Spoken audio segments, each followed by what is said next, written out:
Assalamualaikum warahmatullahi wabarakatuh.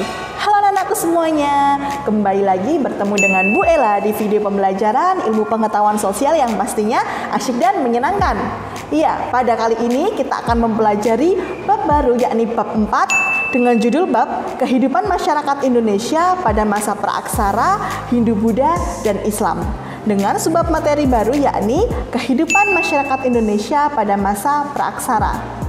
Oke, sebelum kita belajar, marilah kita mengetahui peta konsep pembelajaran kita, kemudian skenario pembelajaran, tujuan pembelajaran, dan sumber belajar yang akan kita gunakan pada pembelajaran kali ini. Oke, untuk peta konsep pembelajarannya, yakni kita akan mempelajari bab 4 seperti yang Bu Ella bilang tadi, yakni tentang kehidupan masyarakat Indonesia pada masa praaksara, Hindu-Buddha, dan Islam. Dengan subbab materi kehidupan masyarakat Indonesia pada masa praaksara. Nah, untuk skenario pembelajarannya, pada pembelajaran kali ini, yang pertama adalah pendahuluan dan apersepsi. Lalu dalam inti pembelajaran, teman-teman melakukan pembelajaran berbasis aktivitas, dan yang terakhir nanti ada penutup, yang nanti anak-anak semuanya memberikan kesimpulan tentang apa yang sudah kalian dapatkan dari pembelajaran kali ini di Edmodo. Sehingga nanti di tengah-tengah video pasti ada tugas aktivitas yang harus kalian kerjakan di buku tulis dan dikumpulkan pada jam pembelajaran kali ini di kolom penugasan Edmodo. Nah, tujuan pembelajaran yang akan kita capai yakni yang pertama, mampu mendeskripsikan perkembangan masyarakat Indonesia pada masa praaksara. Yang kedua, mampu mengidentifikasi periodisasi masa praaksara di Indonesia. Yang ketiga, mampu menganalisis nilai-nilai budaya masa praaksara di Indonesia. Dan yang terakhir, tujuan pembelajaran kita adalah mampu menganalisis asal-usul nenek moyang bangsa Indonesia. Nah, dan untuk sumber belajarnya, Bu Ella memakai yang pertama ada buku IPS BSE kelas 7 di halaman 193 sampai 222, dan yang kedua buku PR Intan Pariwara kelas 7 semester 2. Oke, sebelum kalian belajar, kalian siapkan dulu buku IPS BSE kelas 7, kemudian buku tulis dan alat tulis untuk mengikuti pembelajaran pada kali ini. Sudah siap? Are you ready? Oke, akan Ibu mulai pembelajaran kali ini. Kehidupan manusia di Indonesia itu telah ada sejak zaman dahulu. Diawali dengan masa praaksara, masa di mana manusia itu belum mengenal tulisan. Kemudian berlanjut pada masa Hindu-Buddha, dan selanjutnya yaitu masa Islam. Sebelumnya, yuk kita lihat gambar ini dahulu. Kira-kira teman-teman pernah lihat barang yang ada di gambar tersebut nggak? Barang tersebut adalah salah satu peninggalan dari masa praaksara. Teman-teman penasaran nggak bagaimana perkembangan manusia pada masa praaksara? Bagaimana ya perkembangan peradaban mereka? Sebelumnya, yuk kita lihat video yang satu ini.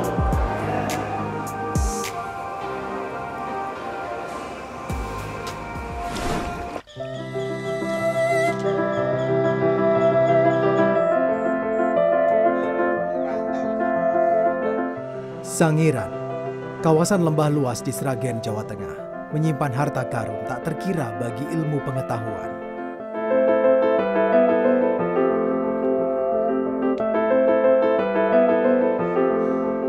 Disinilah bersemayam ribuan fosil atau sisa kehidupan makhluk hidup yang membatu, yang menjadi jejak manusia dan lingkungannya jutaan tahun lampau.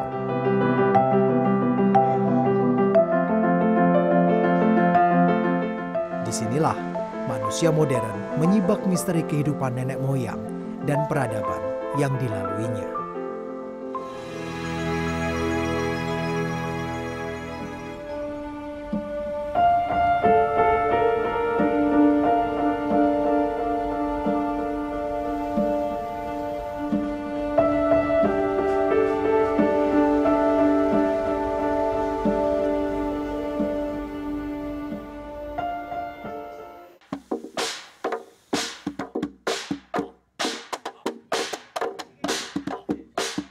Ada banyak cara menyelami sejarah.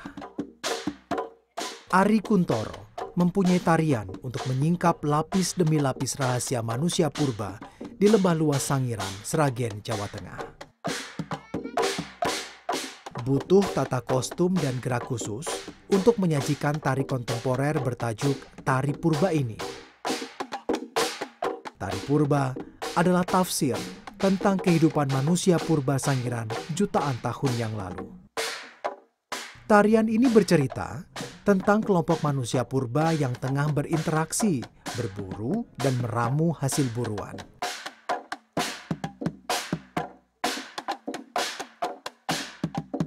Sejak ditampilkan pertama kali saat peresmian kembali Museum Sangiran tahun 2013, tarian ini menjadi semacam identitas budaya baru Sangiran.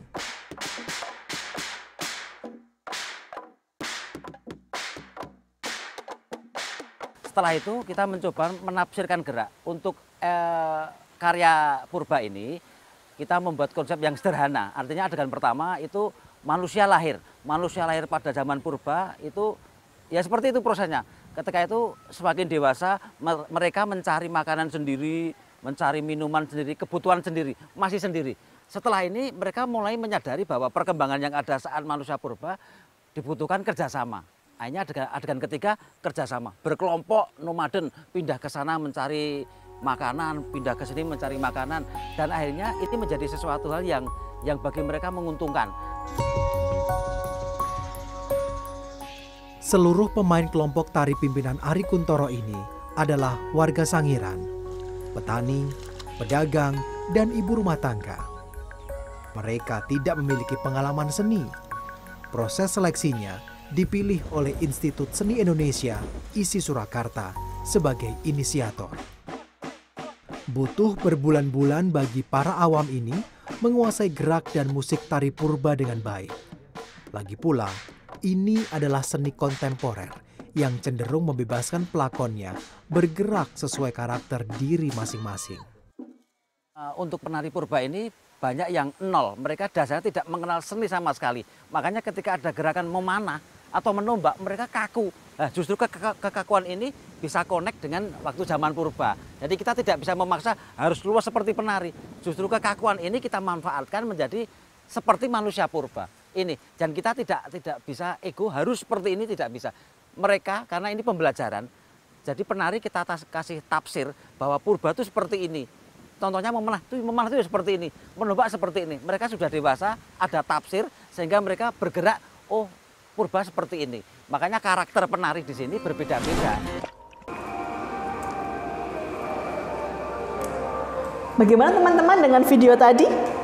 Kalian sudah melihat video tentang Sangiran, di mana Sangiran adalah museum purbakala. Dan teman-teman bisa sedikit mendapatkan gambaran tentang kehidupan manusia sebelum masa praaksara. Oke, tetapi sebelumnya teman-teman harus mendalami dulu, harus memahami dulu apa itu masa praaksara.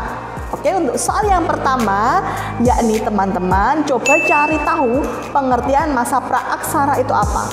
Boleh mencari tahu di buku, internet, ataupun sumber-sumber lainnya. Lalu kemudian tulis di buku tulis.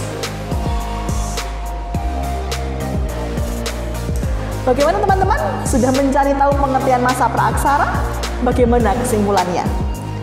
Ya, masa praaksara itu adalah salah satu periode dalam kehidupan manusia ketika manusia belum mengenal tulisan. Praaksara merupakan istilah yang menggantikan kata prasejarah. Mengapa demikian? Karena istilah prasejarah artinya sebelum ada sejarah. Dengan kata lain berarti belum ada aktivitas manusia. Padahal walaupun manusia belum mengenal tulisan, tetapi manusia sudah memiliki sejarah dan sudah mampu menghasilkan kebudayaan. Masa praaksara itu juga bisa disebut dengan nirleka. Nirleka artinya nir tidak ada, leka artinya tulisan, sehingga bisa disimpulkan nirleka adalah tidak ada tulisan. Oke teman-teman, mengapa ya tulisan itu menjadi pembatas pada masa praaksara? Ada yang tahu? Ya, Ibu jelaskan ya. Aksara aksara ataupun tulisan merupakan hasil dari kebudayaan manusia. Sebelumnya teman-teman tahu nggak sih arti kebudayaan itu apa? Kebudayaan adalah sistem gagasan, kemudian tindakan, dan hasil karya manusia dalam kehidupan masyarakat yang dijadikan milik dari manusia dengan belajar. Jadi hampir segala sesuatu yang dihasilkan oleh manusia itu adalah kebudayaan. Misalnya apa nih? Meja yang kita gunakan itu juga kebudayaan. Kemudian buku yang kita gunakan itu juga hasil dari kebudayaan. Bahasa yang kita gunakan itu juga kebudayaan. Karena semuanya itu merupakan hasil dari gagasan, tindakan maupun karya manusia, sehingga apapun yang dihasilkan oleh manusia itu namanya kebudayaan, ya.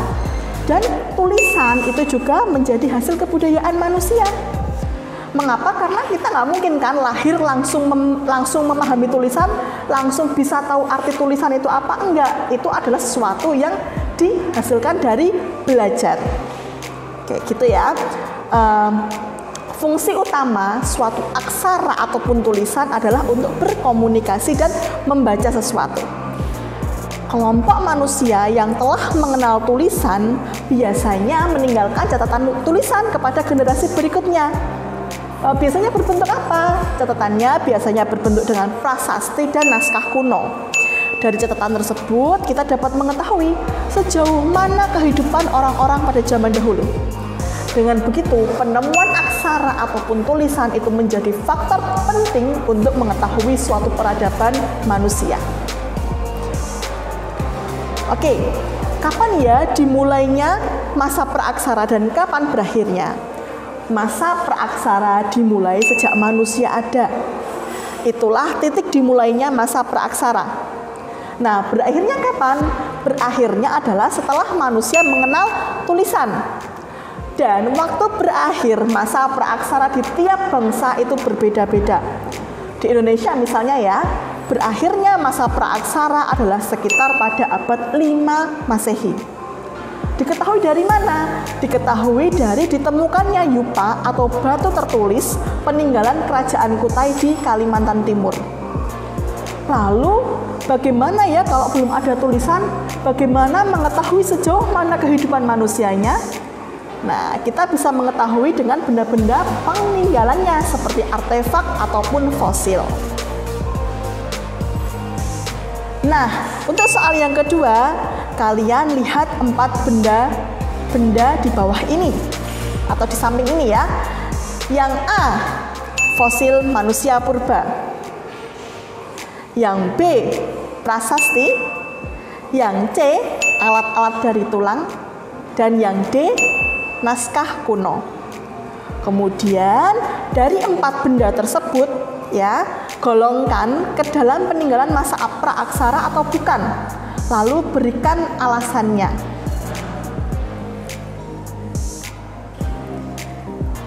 Sekarang kita akan mempelajari periodisasi masa praaksara. Apa ya periodisasi itu?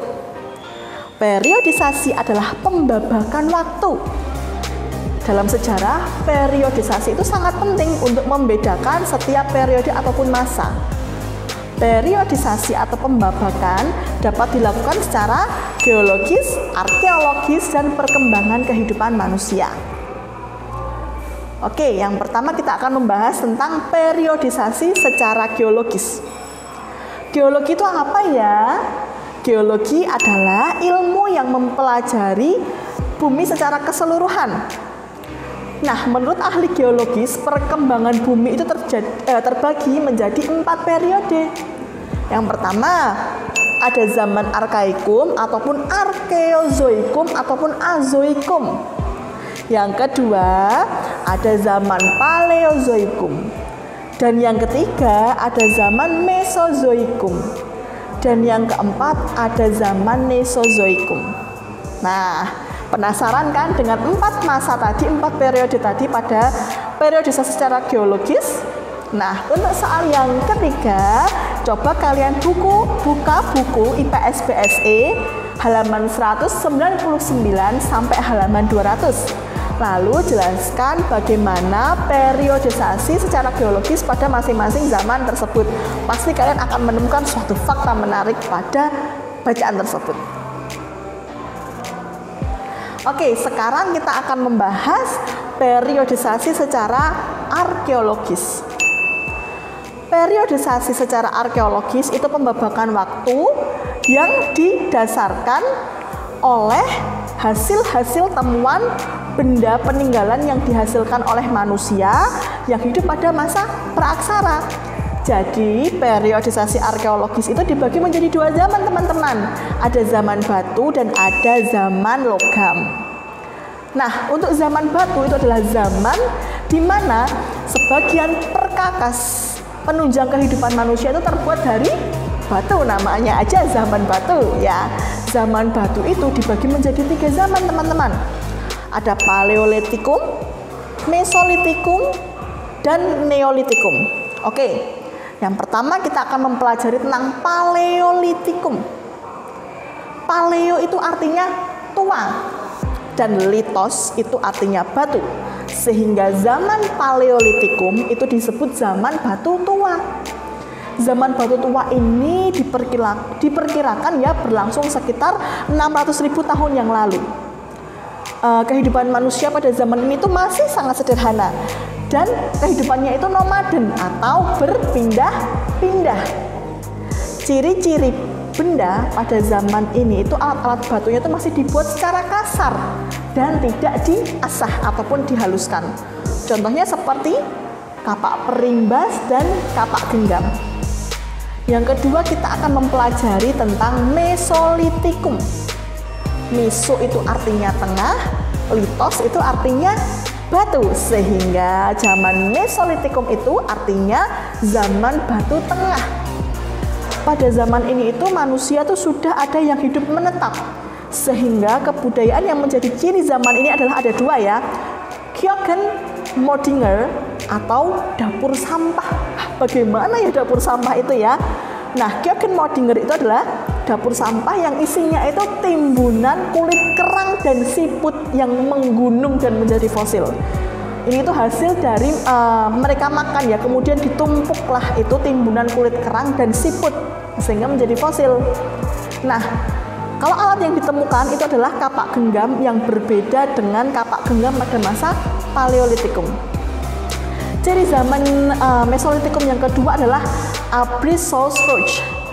Apa itu ya? Abruzos-Roch itu adalah gua yang dijadikan tempat tinggal manusia purba. Nah, kalau alat-alat yang ditemukan di gua tersebut adalah alat-alat dari batu seperti ujung panah, flakes ya tulisannya, kemudian batu pipihan, serta alat-alat dari tulang dan tanduk rusa. Nah, itu adalah zaman pada Mesolitikum. Nah, yang ketiga ada masa Neolitikum. Neo itu artinya batu, litos itu neo itu artinya baru, dan litos itu artinya batu. Sehingga Neolitikum artinya zaman batu baru. Pada zaman ini tuh manusia tuh sudah mulai hidup menetap dan mampu menghasilkan bahan makanan sendiri melalui kegiatan bercocok tanam. Hasil kebudayaan yang terkenal yakni kapak persegi dan kapak lonjong.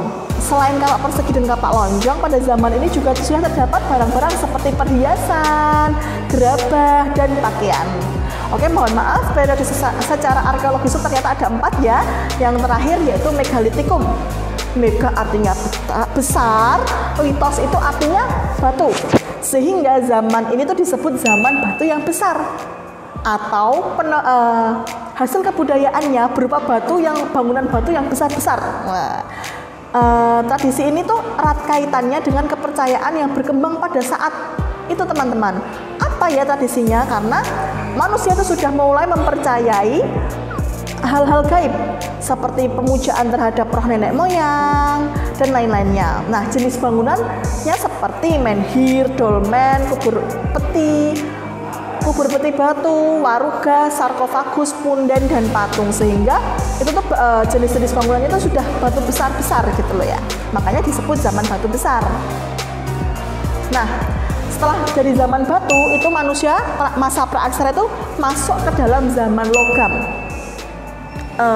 di mana manusia itu sudah mulai menggunakan alat-alatnya itu berbahan dari logam. Zaman logam itu sebenarnya dibagi menjadi 3 zaman, teman-teman.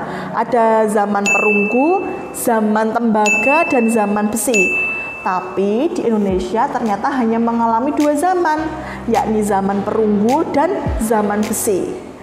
Nah, benda yang dihasilkan yaitu seperti kapak corong, nekara, moko, bejana perunggu, manik-manik, dan cendrasa. Nah, untuk soal yang keempat, kita bermain acak kata. Coba teman-teman mencari kata yang benar dari kata yang sudah diacak oleh Bu Ella dan carikan pengertiannya. Yang A, D, O, A, M, E, N.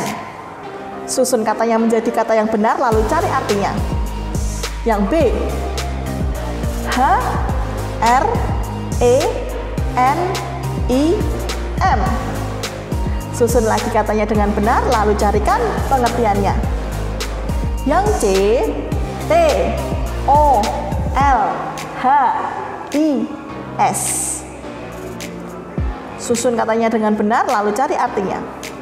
Yang D, G, W, U, R, A, A. Susun lagi yang benar, carikan artinya lagi ya. Dan yang terakhir ada yang E, ada A, K, A, S, U, G, R, O, F, S. Susun katanya dengan benar lalu carikan pengertiannya. Jawab dan tulis di buku tulis. Lanjut ke masa periodisasi lagi ya, pembabakan waktu lagi. Periodisasi berdasarkan perkembangan kehidupan. Periodisasi berdasarkan perkembangan kehidupan ini dibagi menjadi 4 tahap, yakni yang pertama masa berburu dan mengumpulkan makanan tingkat yang sederhana, lalu naik lagi di masa berburu dan mengumpulkan makanan di tingkat lanjut, lalu naik lagi di masa bercocok tanam, lalu naik lagi di masa perundagian. Oke. Yang pertama yakni mengumpulkan masa berburu dan mengumpulkan makanan itu dibagi menjadi 2 ya, masa berburu dan mengumpulkan makanan tingkat sederhana dan masa berburu serta mengumpulkan makanan di tingkat lanjut. Oke, kita mempelajari pada yang pertama dulu, masa berburu dan mengumpulkan makanan tingkat sederhana.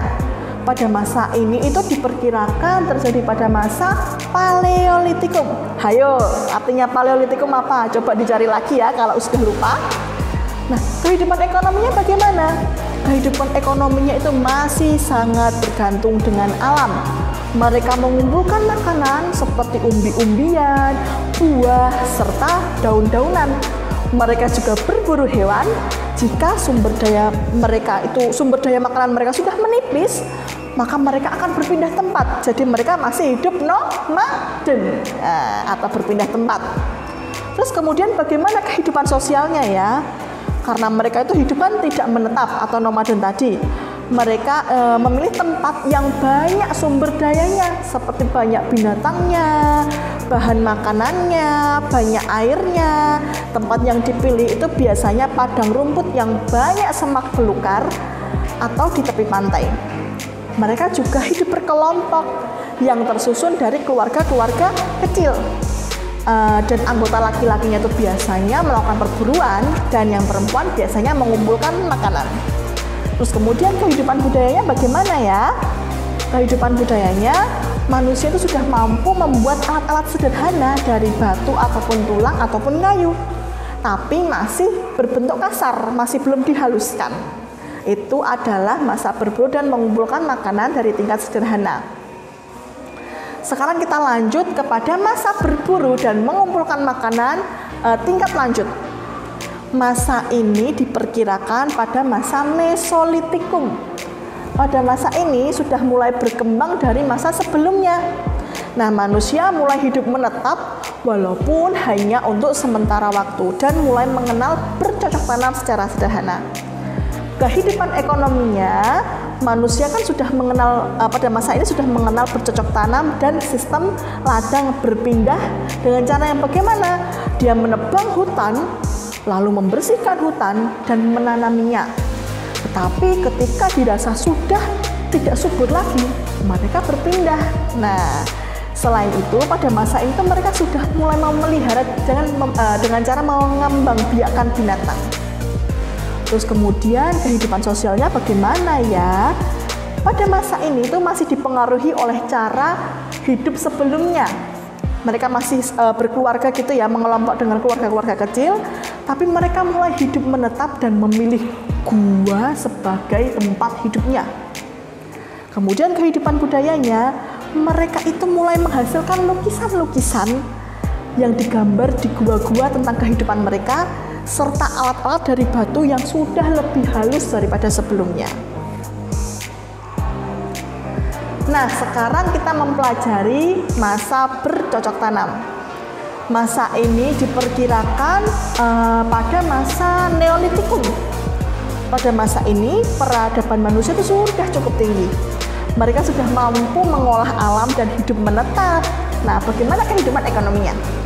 Kehidupan ekonominya itu manusia kan sudah mampu mengolah alam untuk memenuhi kebutuhan hidupnya dengan cara, kalau tadi itu dengan cara ladang berpindah ya, menebang hutan, ini sudah membabat hutan dan mengembangbiakan binatang ternak. Tapi kegiatan berburu dan mengumpulkan makanan itu masih tetap dilakukan. Pada masa ini, mereka sudah mengenal kegiatan perdagangan yang disebut dengan barter, yakni tukar-menukar barang. Nah, kalau kehidupan sosialnya, mereka ini mulai hidup berkelompok dan mulai membentuk perkampungan yang sederhana, dihuni dengan beberapa keluarga, kemudian dipimpin oleh kepala kampung. Nah, kehidupan masyarakat pada masa ini tuh mulai diatur dan dibagi antar anggota masyarakat. Kalau kehidupan budayanya, mereka ini sudah manusia-manusia pada masa ini, masa bercocok tanam itu sudah mulai mahir dalam membuat alat dan perkakas. Alat sudah dibuat lebih halus lagi, kemudian fungsinya beraneka ragam. Ada alat untuk kegiatan sehari-hari, kemudian ada yang berfungsi sebagai perhiasan, kemudian ada juga yang berfungsi sebagai alat untuk upacara. Karena pada masa ini itu sudah mulai berkembang kepercayaan terhadap kehidupan setelah kematian. Mereka sudah mulai percaya itu, dan mulai berkembang tradisi pendirian bangunan-bangunan besar, seperti jika ada yang meninggal akan diabadikan dengan mendirikan bangunan batu besar. Nah, masa pada periodisasi perkembangan kehidupan manusianya, yang terakhir ada masa perundagian. Masa ini merupakan akhir dari masa praaksara.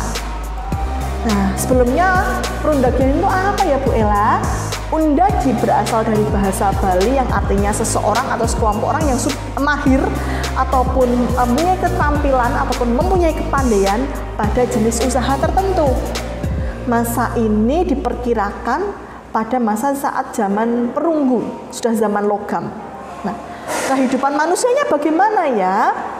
Manusia itu sudah mampu mengatur kehidupannya dan tidak lagi sekedar memenuhi kebutuhan hidupnya, tapi mereka sudah mencari kesejahteraan.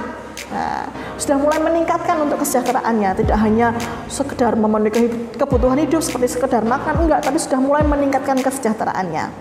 Dan teknologi itu sudah mulai berkembang pesat dan mulai terjadi perdagangan antar pulau. Tadi cuma barter, sekarang sudah perdagangan antar pulau. Kemudian kehidupan sosialnya bagaimana ya? Nah, masyarakatnya mulai menetap pada perkampungan yang lebih besar. Tadi hanya sederhana, mulai lebih besar lagi perkampungannya dan teratur. Perkampungannya itu sudah terdiri dari beberapa kampung ya, kemudian tersusun dari masyarakat yang kelompoknya beraneka ragam.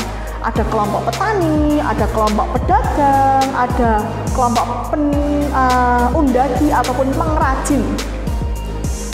Kalau kehidupan budayanya bagaimana ya? Kalau kehidupan budayanya, manusia pada zaman perundagian ini mereka sudah mahir dalam membuat perkakas. Alat yang dihasilkan bukan dari logam lagi, bukan dari batu lagi, tapi sudah dari logam. Dan digunakan untuk bertani, peralatan rumah tangga, dan perhiasan. Untuk kepercayaannya masih sama ya dengan masa sebelumnya, dan seni itu mulai berkembang pada masa ini. Nah, sekarang kita akan membahas nilai-nilai budaya apa saja pada masa praaksara di Indonesia. Nilai-nilai budaya yang bisa didapatkan yakni yang pertama, nilai religius atau kepercayaan. Nah, pada saat masa praaksara ini manusia itu, masyarakat itu sudah memiliki kepercayaan kepada apa? Kepada kekuatan gaib. Seperti kepercayaan animisme, yakni kepercayaan pada roh halus atau makhluk gaib. Mereka percaya bahwa ada sesuatu yang lebih kuat dari diri mereka, sehingga mereka melakukan pemujaan terhadap makhluk gaib ataupun roh halus. Dan mereka juga mempunyai kepercayaan dinamisme, yaitu kepercayaan kepada benda-benda yang dikeramatkan seperti mungkin pohon atau batu-batu besar. Nah, itu mereka mempunyai nilai religius atau nilai kepercayaan. Nah, yang kedua, nilai yang bisa didapatkan yakni nilai gotong royong. Masyarakat pada masa praaksara ini kan hidup secara berkelompok ya, dan terlihat ada budaya gotong royongnya. Dibuktikan dari apa? Dibuktikan dari peninggalan berupa bangunan besar yang dapat dipastikan kan nggak mungkin kan dibangun oleh satu orang, pasti dibangun secara berkelompok ataupun gotong royong. Yang ketiga, nilai budaya yang ketiga itu nilai musyawarah. Nilai itu dilihat dari mana? Nilai ini dilihat dari pembagian tugas secara kemampuan ataupun keahlian. Seperti contohnya ya, tugas kaum laki tadi berburu, kalau kaum perempuan itu meramu makanan. Hal ini mencerminkan apa? Ada sikap adil, karena setiap orang itu mempunyai tugas yang masing-masing, tugas ataupun kewajibannya sesuai dengan porsinya, kayak gitu. Kemudian nilai tradisi yang keempat yaitu tradisi bercocok tanam. Hal ini tuh dilihat dari mana ya? Dibuktikan dari penemuan-penemuan alat-alat khas pertanian, dan tradisi itu dan alat-alat tersebut digunakan untuk memenuhi kebutuhan manusia pada saat zaman praaksara. Dan ini tuh menjadi bukti bahwa Indonesia dikenal sebagai negara yang agraris. Nah, karena dari tradisi bercocok tanam pada saat zaman dahulu sudah ada gitu loh, pada saat zaman masa praaksara itu sudah ada. Kemudian nilai budaya yang terakhir yang dapat kita ambil yaitu yang dapat dilihat itu tradisi bahari ataupun pelayaran. Masyarakat pada masa praaksara itu juga sudah mengenal astronomi loh teman-teman, dan mereka itu ilmu astronominya itu membantu mereka saat berlayar dari pulau satu ke pulau yang lain dengan perahu yang masih sederhana. Dan dengan tradisi ini tuh juga membuat Indonesia dikenal sebagai negara yang maritim. Negara maritim itu sudah dikenal pada saat masa praaksara. Nah, nilai-nilai tersebut, nilai-nilai tadi sudah Bu Ela uraikan, dan membuat masa praaksara itu kita bisa melihat bahwa masa praaksara itu sudah memiliki kebudayaan yang cukup maju dan mampu mengadakan serta mampu menerima pengaruh kebudayaan baru dari luar tanpa mengorbankan kebudayaan dari dalam Indonesia sendiri, karena sudah mempunyai nilai-nilai budaya yang kuat juga kayak gitu. Nah, sekarang kita akan membahas tentang nenek moyang bangsa Indonesia. Coba ya teman-teman perhatikan, coba teman-teman bayangkan, coba teman-teman renungkan, mengapa sih banyak sekali perbedaan ataupun keragaman fisik di Indonesia? Beda loh ya, banyak sekali yang beda loh ya, dari Aceh sampai Papua, dari Sabang sampai Merauke, itu banyak sekali keragaman fisik seperti warna kulit, kemudian bentuk muka, bentuk rambut, itu banyak yang berbeda, banyak keragaman fisiknya. Kemudian mengapa juga ya banyak sekali budaya yang berbeda seperti bahasa, tradisi, itu banyak sekali yang berbeda. Dari mana kemunculan keberagaman ini, itu dari mana? Nah, untuk mengetahuinya, teman-teman bisa menelusuri asal-usul nenek moyang kita. Untuk soal yang kelima, teman-teman bisa mencari tahu di buku IPS, teman-teman baca ya dari buku IPS BSE kelas 7 di halaman 220 sampai 222 tentang nenek moyang bangsa Indonesia. Lalu ringkas dan catatlah apa yang kamu dapat dari membaca bagian tersebut dan tulis di buku tulis. Nah, nanti kalian akan menemukan fakta menarik dari mana datangnya nenek moyang bangsa Indonesia. Alhamdulillah, kita sudah berada di ujung pembelajaran. Jika teman-teman dirasa masih belum mengerti, maka kita bisa mendiskusikan materi ini di Edmodo. Bu Ella open dengan pertanyaan kalian semua. Silahkan bertanya sebanyak-banyaknya. Kemudian jangan lupa juga memberikan kesimpulan tentang apa yang kalian dapat dari materi-materi kehidupan masyarakat Indonesia pada masa praaksara ini. Jangan lupa setelah ini kalian kerjakan penugasan dan kuis yang sudah Ibu sediakan di Edmodo. Bertemu lagi di pembelajaran selanjutnya dengan pembelajaran IPS yang pastinya asyik dan menyenangkan. Terima kasih atas perhatiannya, tetap semangat dan jangan lupa belajar. Wassalamualaikum warahmatullahi wabarakatuh.